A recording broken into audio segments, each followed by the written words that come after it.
Hola, muy buenas tardes a todos y bienvenidos a un nuevo programa del canal de Vicente Fuentes y de la web ufopolis.com. Mucho se ha hablado de la teoría de la Tierra hueca, o al menos de zonas desconocidas en donde la vida podría haber seguido con otra evolución, como exponía Julio Verne en su genial libro Viaje al centro de la Tierra. Pero poco a poco se están viendo detalles sorprendentes que podrían corroborar esta teoría. Y si no, mirad, por ejemplo, esta fascinante criatura de 8 metros de longitud y filmada en el Golfo de México el día 11 de noviembre del año 2007 con un extrañísimo aspecto, sobre todo por la aparente presencia de codos en ángulos rectos que desafiarían a todo lo estudiado hasta el momento en la evolución de esta especie, prácticamente por su aspecto alienígena. El cefalópodo es de lo más extraño, es único y se encontró a 2.400 metros de profundidad y parece no haber seguido un proceso evolutivo natural y normal en base a la bibliografía actual, pero esto está en discusión según un artículo de los científicos Lebrato y Jones del Departamento de Oceanografía de los Estados Unidos, que dicen que se han encontrado animales similares aunque no idénticos a esto. Dicho lo cual, lo cierto es que estos extraños animales están emergiendo por alguna extraña razón, están subiendo y recientemente también se han podido registrar un rarísimo hallazgo de arañas marinas gigantes a una profundidad demasiado cercana de la superficie que, según el diario Daily Mail, diario británico Daily Mail, medirían más de 25 centímetros y que se sumarían a las impresionantes imágenes del Golfo de México. Lo que estamos viendo en estos especímenes, desde luego, es impresionante, y esto es de lo más extraño porque se sabe que en otras partes del mundo este tipo de arañas no suelen tener más de 2 centímetros y estas son de 25 centímetros. Vaya, son pequeñitas y estas que son gigantescas.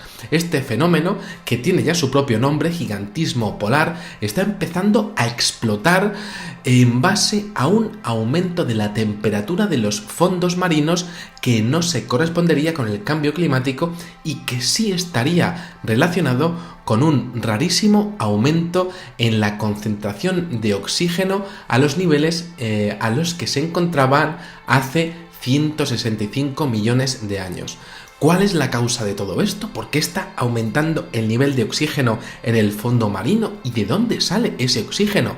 Esto sigue siendo un misterio, pero lo más interesante viene a continuación, y es que, según la periodista Victoria Zavialova de la agencia de noticias rusa RBTH, un grupo internacional de científicos que incluye a físicos y a químicos y geólogos de Rusia, Estados Unidos, Alemania y Francia habrían descubierto una capa desconocida en el manto de la Tierra que, según sus estimaciones, tendría entre 8 y 10 veces más oxígeno que la atmósfera terrestre. Esto es un auténtico río de oxígeno dentro de las entrañas del planeta Tierra, que, según Elena Bykova, que es miembro del grupo de investigación, sería un auténtico hallazgo histórico para la historia de la humanidad. Pero ¿de dónde saldría ese oxígeno? Esto, desde luego, es fascinante porque, lógicamente, esos ríos de oxígeno podrían oxidar las rocas y solidificarlas, así como subir a las capas más altas del manto, creando aberturas que podrían estar saliendo a la superficie marina, y por eso estarían los bichos estos pues subiendo para arriba. Es curioso que encima, según informa la sección científica de la agencia EFE, se sabe que la mayoría del nitrógeno que respiramos viene del fondo marino. ¿De dónde sale este oxígeno y este aire? ¿Acaso hay una capa de aire en el interior de la Tierra? ¿Una capa inmensa que está empezando a escapar poco a poco? Estaríamos hablando de una atmósfera prácticamente respirable en el interior de la Tierra, con tanto nivel de oxígeno que podría haber auténticos monstruos, como se sabe que el nivel de oxígeno está relacionado con el gigantismo, y ahí podría estar la clave, un ecosistema desconocido y fascinante en el interior de nuestro planeta, con su propia presión, ya que es bien sabido que el oxígeno que todos necesitamos para vivir, pues evidentemente se produce durante el proceso de la fotosíntesis, y que que claro, esto estaría creando pues un ecosistema pues inmenso que tendría una frondosísima vegetación, y esto es increíble, y esto lo ha explicado un hombre que se llama Innocenti Cantor, investigador del Departamento de Física de la Universidad Técnica de Dinamarca, un nombre bastante extraño, ¿no? Pero que, bueno, pues estaría exponiendo que sí, que habría una posibilidad de que esto efectivamente estuviese ocurriendo, y esto podría significar que efectivamente podría haber auténticos bosques, una inmensa capa más allá del lecho marino que diera paso bueno, pues podríamos decir a una biosfera desconocida si y solo si existiera un sol central, una fuente de energía para alimentar todo este proceso.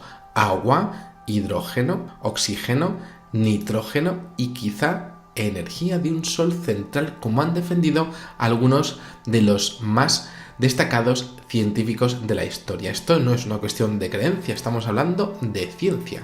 Lo más interesante es relacionar todo esto con esas criaturas que emergen, y claro, estarían emergiendo acostumbradas a un entorno marino, habiendo investigadores que exponen que podrían haber emergido efectivamente pues por un aumento también de temperatura, es decir, esas aberturas pues también estarían dejando liberar calor, quizá calor de ese posible sol central. Estamos hablando de ciencia, no de creencia, ¿no?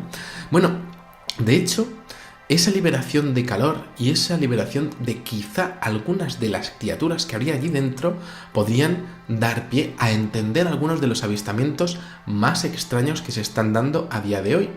De hecho, en marzo del año 2005 se produjo un avistamiento extremo de un testigo ocular, de varios testigos oculares, de la tripulación de un barco, un arrastrero de Azerbaiyán, que fue publicado por el periódico iraní Zindahi y luego fue rebotado por diferentes agencias de noticias, dándole verosimilitud al avistamiento. Así que si os parece bien, vamos a coger nuestra máquina del tiempo preferida después de ponerme aquí a hablar como un profesor de ciencias. Y bueno, pues vámonos al barco Bakú, en donde tenemos al capitán Jafar Gasanov en el mar Caspio. Ahí tenemos a Gasanov en la planta de arriba de su arrastrero, cuando de repente es avisado por sus marineros de que hay algo que está acompañando al barco y que puede verse por una de las ventanillas que están abajo, por debajo de lo que sería pues la superficie del agua. Claro, este hombre se queda ahí diciendo, pero ¿qué me estáis contando? Vamos a ver, ¿no? Y yo, capitán, ¿tiene usted que ver esto? Por favor, venga con nosotros ahora mismo. Entonces el capitán, viendo la cara de horror que tenían sus marinos, pues llega hasta la ventana y su cara también se torna llena de horror al observar lo que está acompañando al barco. Una criatura imposible estaba nadando en curso paralelo cerca de su buque y no se despegaba de ellos. Sabía que estaban allí, no se desviaba de su curso, mantenía la distancia y no se iba. La tripulación al completo bajó a ver aquello y comenzaron a comentar el extraño suceso. Al principio pensaron que era un pez grande, pero luego vieron que eso era imposible. Tenía pelo en una especie de cabeza, poco menos que podían denominarlo como un monstruo. Sus aletas eran extrañísimas, pero la cara del capitán cambió completamente cuando se dio cuenta de un detalle. Allí, pegado en la ventana, se dio cuenta de que aquello tenía brazos. Sin duda su cuerpo tenía brazos, y en vez de estar, a lo suyo, no, de vez en cuando les miraba, les acompañaba en su trayecto. Sabía que no le iban a coger, que no le iban a pescar, y de alguna manera se estaba dejando ver de forma brutal.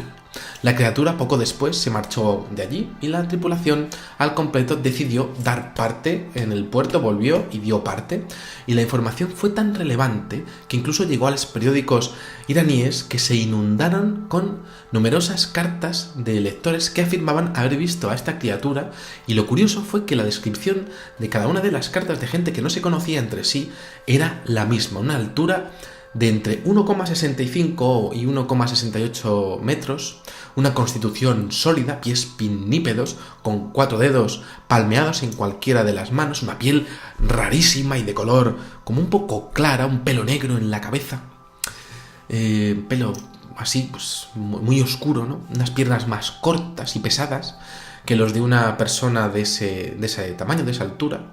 Una cara rarísima, terminada como una especie de cara de delfín.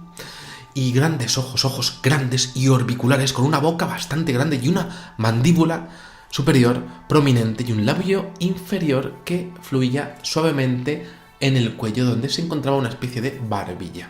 Otro dato impresionante es que los relatos que llegaron a los periódicos exponían que los peces producían, las criaturas aquellas producían sonidos de gorgoteo cuando aquella criatura se acercaba, y además dijeron que aquella criatura parecía tener algún tipo de sistema de comunicación porque respondía haciendo sonidos guturales, quizá a otros como a él. En base a esto último que he comentado, la criatura habría sido acompañada por otros seres idénticos, y claro, habría más como ella. Esto es fascinante y desconcertante, porque quizá serían provenientes de ese ecosistema que podría estar en el interior de la Tierra, que podría estar liberando oxígeno y nitrógeno desde abajo, que podría estar siendo alimentado por un sol o una fuente de energía desconocida para nosotros, y que podría estar levantando o haciendo levantar, con ese aumento de temperatura, con ese caudal ascendente de oxígeno y de nitrógeno, a estas arañas gigantes y a estos pulpos con cara de alienígenas que veíamos al principio del vídeo.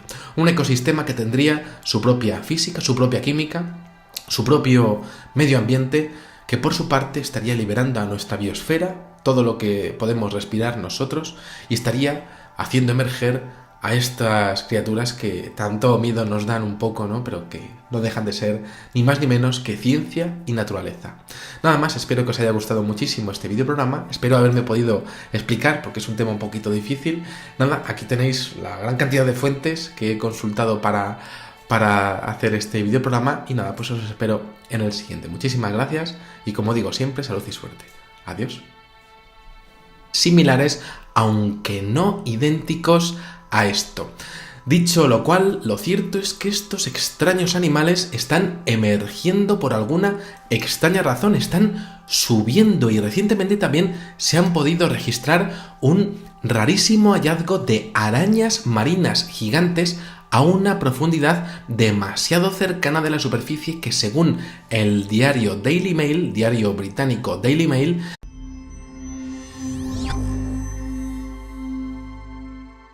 hola, muy buenas tardes a todos y bienvenidos a un nuevo programa del canal de Vicente Fuentes y de la web ufopolis.com. Mucho se ha hablado de la teoría de la Tierra hueca, o al menos de zonas desconocidas en donde la vida podría haber seguido con otra evolución, como exponía Julio Verne en su genial libro Viaje al centro de la Tierra, pero poco a poco medirían más de 25 centímetros y que se sumarían a las impresionantes imágenes del Golfo de México. Lo que estamos viendo en estos especímenes, desde luego, es impresionante, y esto es de lo más extraño, porque se sabe que en otras partes del mundo este tipo de arañas no suelen tener más de 2 centímetros, y estas son de 25 centímetros. Vaya, son pequeñitas, y estas que son gigantescas, estéticamente por su aspecto alienígena. El cefalópodo es de lo más extraño, es único, y se encontró a 2.400 metros de profundidad, y parece no haber seguido un proceso evolutivo natural y normal en base a la bibliografía actual, pero esto está en discusión según un artículo de los científicos Lebrato y Jones del Departamento de Oceanografía de los Estados Unidos, que dicen que se han encontrado animales. Se están viendo detalles sorprendentes que podrían corroborar esta teoría. Y si no, mirad, por ejemplo, esta fascinante criatura de 8 metros de longitud y filmada en el Golfo de México el día 11 de noviembre del año 2007, con un extrañísimo aspecto, sobre todo por la aparente presencia de codos en ángulos rectos que desafiarían a todo lo estudiado hasta el momento en la evolución de esta especie.